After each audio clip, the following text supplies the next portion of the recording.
I won't ever do these. I feel so awkward. I don't know. All right, here we go. Yo, what's going on, everyone? Edwin Peg here. I never do these little vlogs, but I'm doing one from the comfort. For the first time ever, this is like what my house actually looks like. I don't have a green screen behind me, man. With that being said, man, I wanted to do a quick little vlog because I ran into a very interesting article today that I thought was really interesting. I wanted to share with everyone. Amazon officially has put a 1-year ban from police using facial recognition technology for policing, man. So Amazon bans police of use of its facial recognition technology for 1 year, man. And what's crazy is that they did put one stipulation, which is that the police can still use it, things like missing and exploited children. So if it's like children that are being trafficked, or for crimes like that, that the police are able to use that technology. But we're in such an interesting point in time right now because for a long time I've been saying that, you know, there's a lot of legislation that people want to write for artificial intelligence that hasn't been written yet, and it needs to be written. And especially now with what's going on with policing,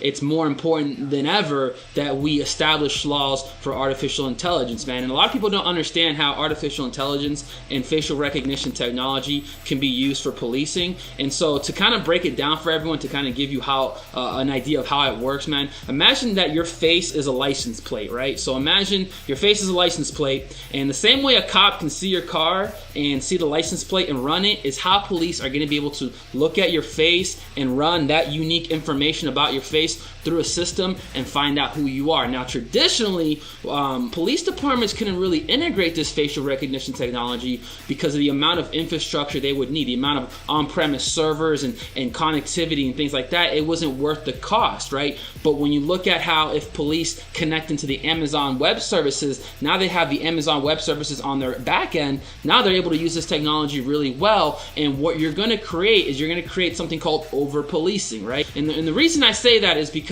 if you look at what red light cameras do for police departments, right? In Florida alone, they made $100 million off of red light cameras. Not what they made, but what Florida drivers had to pay in fines, right? And the state and local government gets a cut from that. And one little corner can write 100 tickets versus one officer who can write 20 tickets in one day. And so they're extremely profitable for police. Now, when you take that ability to make money off one corner and you put it on patrol cars, you put it on police departments, body cams, now they're able to walk into a room and see everybody's face, run your face through all these databases and see who has warrants, who has this, who has that, and it creates this over-policing and this idea that we're constantly being watched, right? And so police departments are jumping on this idea, but Amazon is saying basically, hey, pump your brakes, homie. Pump your brakes. Let's figure out what legislation we can have, man. So, for example, with red light cameras, a lot of the legislation has passed since those cameras were first implemented, right? And one of the things is that there has to be a posted sign that says red light camera ahead, so you know it's there, so you get a warning. So if you do see the warning and you run it, then they're able to give you that traffic citation. So with facial recognition technology, I think there has to be a purpose, prior consent, having a sign posted somewhere that says active facial recognition technology in place, because there's obviously a need for the technology, you know, whether it be in extremely secure buildings, a Super Bowl event where, you know, the risk for terrorist attack or something like that is possible, but having it just implemented in our everyday life and giving the police the ability to just run these faces, it causes an issue. And not only that, but then there's the issue with misuse of these systems, right? What oversight's in place, right? Because how many times have you heard of girls who date cops and the cop ran that girl's background using the police-issued computer, right? He ran her background for no reason. He used that system for his own personal use.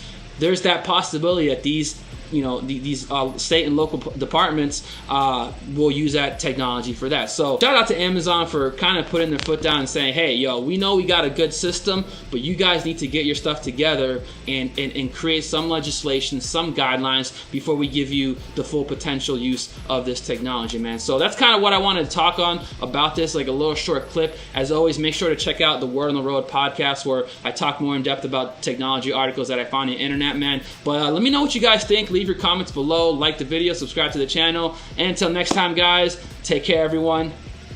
Peace. Max, what are you doing? Watching my dad's channel. Watching your dad's YouTube channel?